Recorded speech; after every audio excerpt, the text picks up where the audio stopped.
I'll begin. Wanted to pay a tribute. Is this okay? Wanted to pay a tribute to my friend Alan, who's here, because it was a conversation with Alan that inspired. It was the first inspiration for this novel. I won't identify him by his last name, but Alan in college was famous for two things. The first was an invention, a great invention he made. I think the patent has been delivered, so I can reveal the secrets, but it was called the mustache. The mustache was made by rolling two really long, narrow, thin spliffs, and then you tie them off at the end, and then in the middle you connect them with a filter, and you light both ends at the same time. I guess you need two people, and then the person smokes from the middle, and you have like a Raleigh Fingers mustache situation. That was the first thing. Second thing is that he was the founder of a magazine called Continua, The Fight Continues, a revolutionary communist magazine that sought to overthrow capitalism. I contributed an essay, I think, about Martin Amis, and that, which had no connection, I think, with the magazine. Then, like all good Yale communists, he graduated, went to law school, got a very good job at a downtown corporate law firm, and I would still have lunch with him periodically downtown. You know, me in my t-shirts and him in his beautiful suits, and he would, I think, as penance maybe, would share insider sort of corporate secrets with me. And I think the idea is to bring down the system from the inside. And so one of the things that he told me about was this new market for catastrophe insurance. And it was a kind of corporate scam by which, by hiring a financial consultant to predict worst case scenarios, the corporation would be indemnified if anything actually occurred. And so a kind of cynical scam. This was 2007, but it was like along the lines of the credit default derivative swaps, however you describe that. And so that became the basis for this mysterious company in my book called Future World. And the main character of the book is a guy named Mitchell Zucker, who's a mathematical genius, and he's already kind of inclined to obsess about worst case scenarios. And he gets a job with Future World. In some ways, it's the best possible job that he could have, but then it's also the worst because he becomes more and more obsessed and starts to spiral into what's essentially a nervous breakdown. And so I'm going to read a section from the book where that begins to happen, and then I'll turn it over to you after that. And I should say, given what's been happening in the last couple of days, it occurred to me, I thought about if I should read some different section, but really first of all, there's not really any section that doesn't talk about something terrifying happening in the novel. And second of all, I thought, well, this is sort of the subject of the novel, is that we live at a time of age of terror, not necessarily terrorism, although that as well, but an age in which we're constantly finding out about all kinds of horrible things that we should be afraid of. So not just terrorism, but also avian flu, nuclear Iran, and North Korea, just thinking of things in the last week, right? And financial catastrophe and so on. And so the questions that Mitchell asks himself in the book, and I think it's a question that I ask myself too, is what do we make of all this bad news that we're constantly getting? You know, do we block it out, become cynical? Do we get overwhelmed, paranoid? Do we become activists?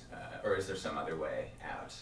And so that's sort of Mitchell's path in the novel, and this is at the beginning of his path where he is more inclined towards obsession and nervous breakdown.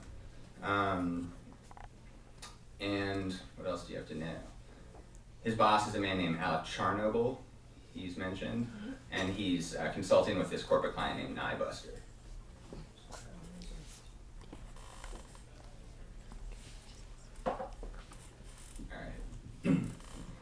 Mitchell began to spend most of his time at the library.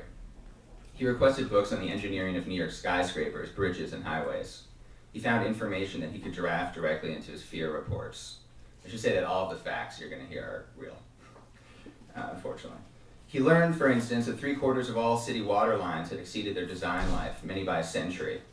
The suspender bars that held up the Brooklyn Bridge had been snapping with alarming regularity since 2010.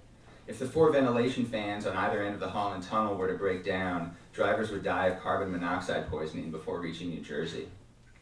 More violent crimes were committed in the 34th Street BDFM subway station than in any other in New York. On the RFK Bridge, there had for many years stood a sign that read, "In event of air attack, drive off bridge." He examined so many topographical and geological maps of the city that the librarian informed him in a hushed voice that he'd been added to an FBI watch list. He printed out stacks of reports prepared by international aid groups and government agencies. He started to think of them exclusively as acronyms: FEMA, USCG, NOAA, NYSOEM, DHS, ARC, DOT, DIA. He devised an acronym to remember all the acronyms: Funny Daddy. Mitchell became gluttonous for information. The disaster research he'd done in college now seemed amateur, pathetically incomplete. He'd never had access to such resources before, an endless supply of industry and government reports and internal corporate records. But his greatest resource was time. For 10 hours every day, he was free to devour the raw data of disaster. The more he consumed, the more his appetite grew.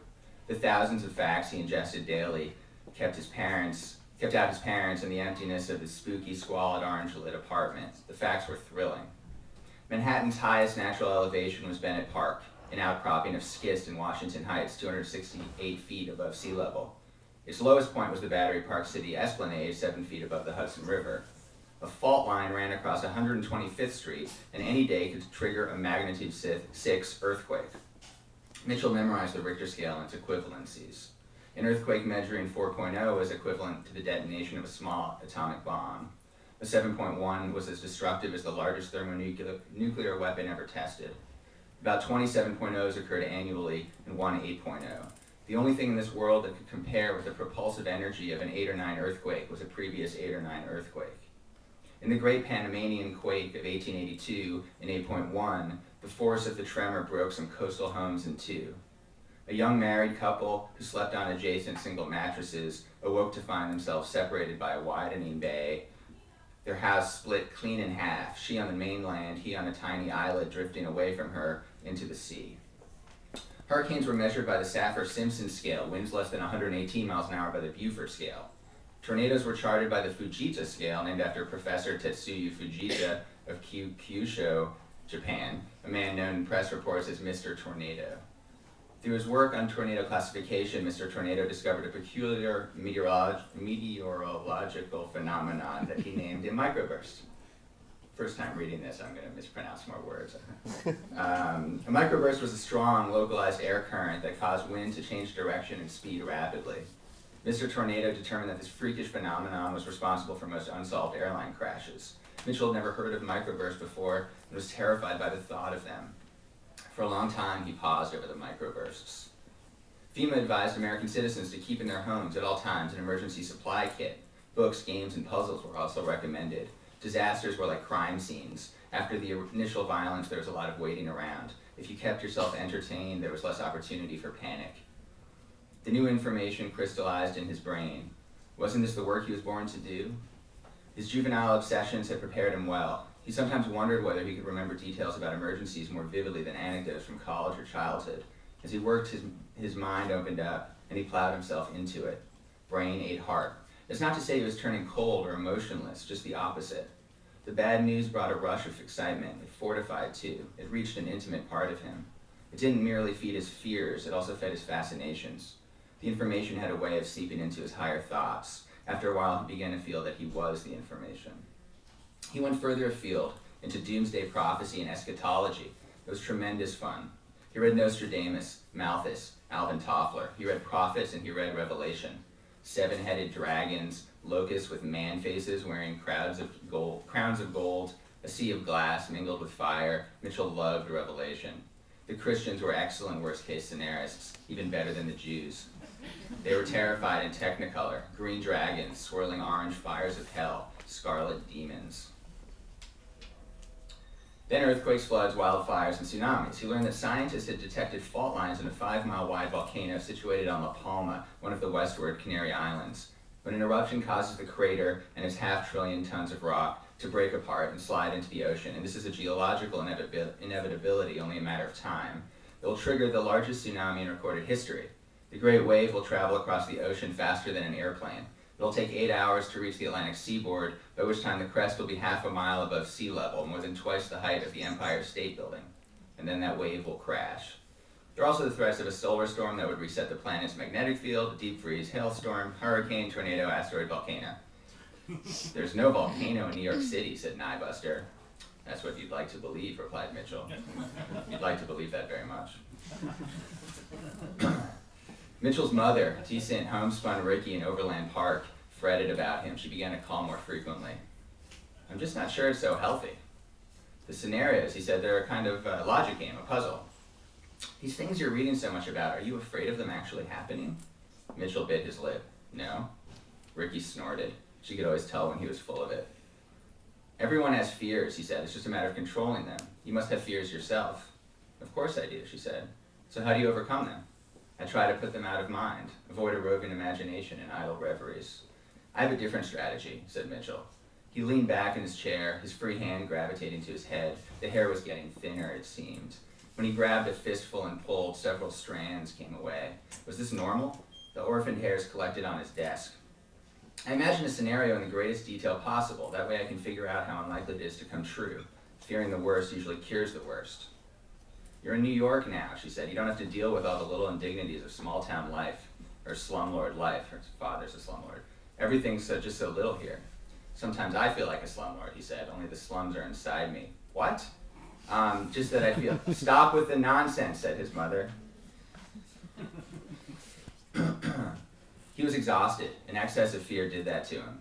It exhausted his clients too. Nybuster lasted just over a month of meetings before losing his patience. By the end of August, he'd begun pacing around the room, nodding absently during Mitchell's presentations. Be honest with me, Zucker. Nanobot invasions? Really? A look of concern flashed over Charnobyl's face. All right, said Mitchell, I'll get into the heavy shit. That's what I wanted to hear, said Nybuster. The end of days. And that would be, said Nybuster, smirking. One day, your employees start complaining about insomnia. Many of them call in sick. Those who do show up wear gloves in the office and never remove them. Why, you ask? They don't respond. Show me your hands, you say. They refuse to show you. You physically force your secretary to remove her gloves. The gloves are filled with blood. What? Charnobyl was getting a look that Mitchell hadn't seen since their first meeting together, a white sheet of paper passing over his face. You run her hands under the faucet, Mitchell continued. When the blood drains away, you can see the identical cuts on both her palms. The cuts are in the shape of a cross. You see what I mean? Actually, I don't. She's received the stigmata. Charnobyl busily screwed his fingernails into the palm of his hand. It appeared that he was trying to give himself a stigmata. The stigmata? The stigmata. You see, your secretary is one of the chosen ones. Chosen for what?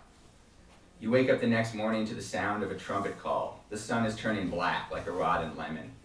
At the northern end of Broadway, 7 horses appear in the middle of the avenue. They're as white as ivory. Astride the beasts are horsemen cloaked up to their eyes in dark canvas garments. The horses begin to march downtown. The East River is turned into blood. The Harlem into blood. The Hudson, blood. Blood spurts out of the tap. There's a red ring around the shower drain. Blood comes out of there too. Nybuster was baffled. Baffled but transfixed. Mitchell could tell what Nybuster was thinking. Where's this maniac going? What's next? And that was the crucial question. As long as Nybuster wanted to know what happened next, the consultations would continue, and so would the referrals, the money, the information, the whole exhilarating cycle of doom. The blood is thick and dark, almost black, said Mitchell. It clogs the pipes. Plants and crops start to wither. People raid supermarkets for bottled water. When that runs out, they start drinking the blood. Nybuster stared in wonder. Charnobyl was pressing one hand over his mouth. The blood is nothing like normal human blood. It tastes awful. Zucker? Are you all right? Alec, is he all right? This taste, said Mitchell, this is the taste of the future.